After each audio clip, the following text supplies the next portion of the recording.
Hey guys! So for some time now, either through comments on our YouTube vlogs or through Instagram, you guys have been asking for me to show you our pin collection. So I thought, let's do it. So before we start diving into collections, I thought it'd be fun to give you a little bit of backstory on how we got started and are now completely obsessed with pins. In 2006, on our very first Disney trip, it was myself, Mike, and Luke. And as we would go through the park, we were seeing people with lanyards with these shiny baubles, like these pins all over them, and they were trading with cast members. We also would go into all the gift shops around, either in the parks or at the resorts, and see the full wall display of all the different pins, whether it was like a limited edition, limited release, whether it was holiday specific, resort specific. We just kind of fell in love. We kind of did start off just buying them, pins that were kind of like interesting to us, whether it was a favorite ride or a resort we were staying at. And then we kind of wanted to really get into trading. It just seemed like a fun way to have interaction with cast members. It was kind of a challenge to be able to see what you could find, and just kind of added a new fun layer to visiting the parks. So when we first started pin trading, cast members would wear lanyards, or they would wear like a hip pack that would have their pins on them. And so you could go up to them, ask to see their pins, and then be able to trade for whichever ones you would like. You can usually trade 2 pins per interaction. Sometimes they would actually even have pins that were turned around backwards, so you'd only see like the little Mickey backing, and those were called like mystery pins. So those usually had an added layer of interaction, because sometimes the cast member would make you answer a trivia question, or try to guess like what attraction the pin was after, or whatever the detail was. It was just up to the cast member's discretion. Fast forward to today, I'm not sure cast members are actually wearing them. Hopefully that comes back, but you do see pin boards all throughout the parks and at resorts. The nice thing with the pin boards is you do get a lot more options to choose from. So we got Luke a lanyard, bought what we used to call chum sets. So at Disney, in their pin trading shops, they would have a card, and I'm not even sure they're big anymore. I think they're just the smaller packs, but they would have a card with between like 5 and 6 pins on it. It was between like $20 and $30, and we called them chum because basically it just was like way to kind of get to trade with cast members. It was things that we were not emotionally tied to, that we could trade away for things that we actually did want. So as we would go through the park, we would then approach a cast member who's wearing them and ask them, wait our turn obviously, and ask politely, may I see your pins? And then they would show the pins, and you kind of look through them. If you didn't see anything you'd like, you'd say, okay, thank you, and walk away. Or if you did, you say, can I trade for this one? And they would take it off, you would take it off, and you would trade. So this is a typical lanyard that the boys would wear. This one has a fun little charm at the bottom, but there's lots of cool designs, and this one just happens to be, it looks like the Fab Five in like a blue.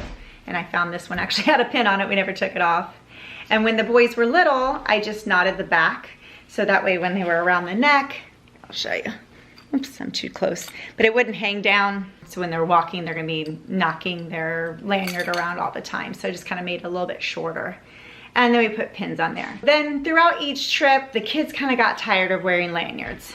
A few reasons being, 1, they didn't like the way it was feeling around their neck, especially in the hot months.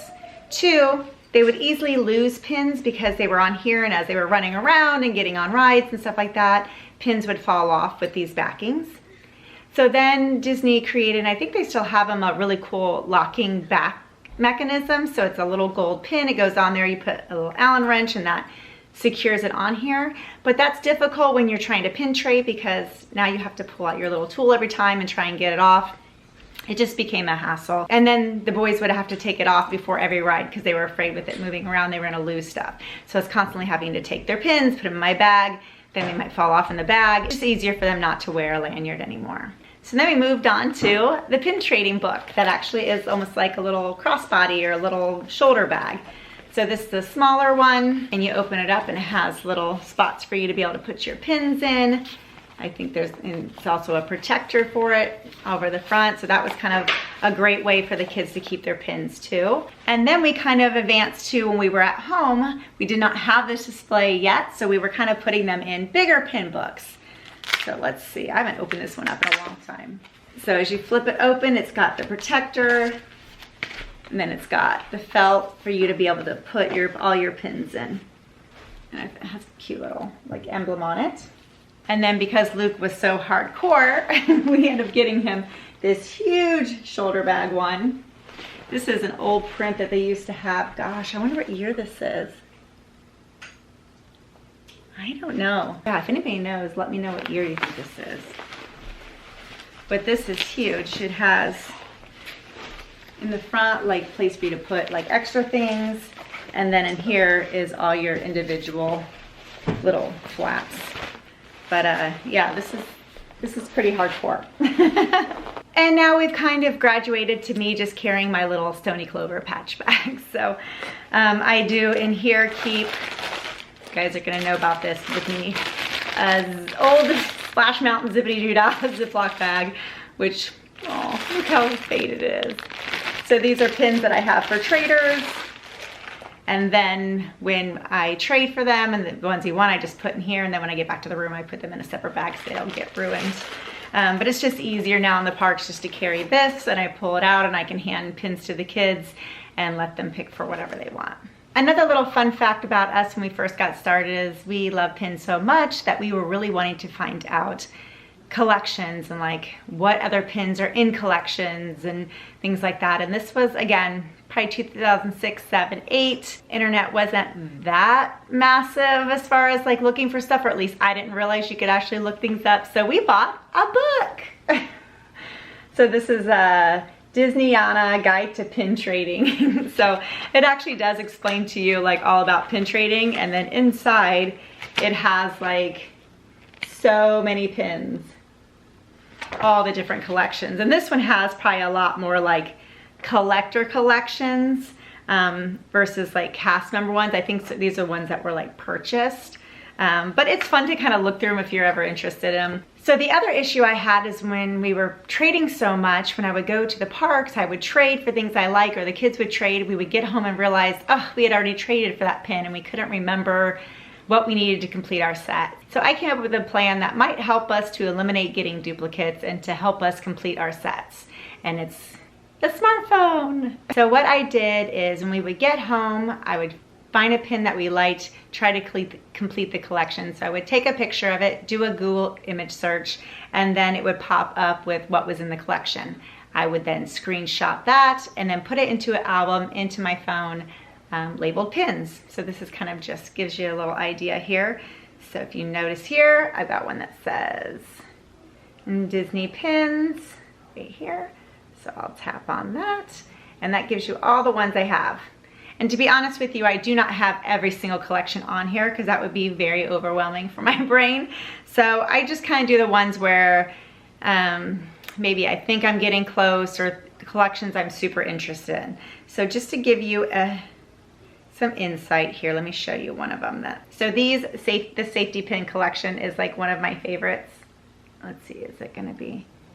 I love it. So as I would go through the park though, I would not remember what I had. So as I would find it, one of these, I would go in, edit the picture, do a mark out, cross it out, and then resave it.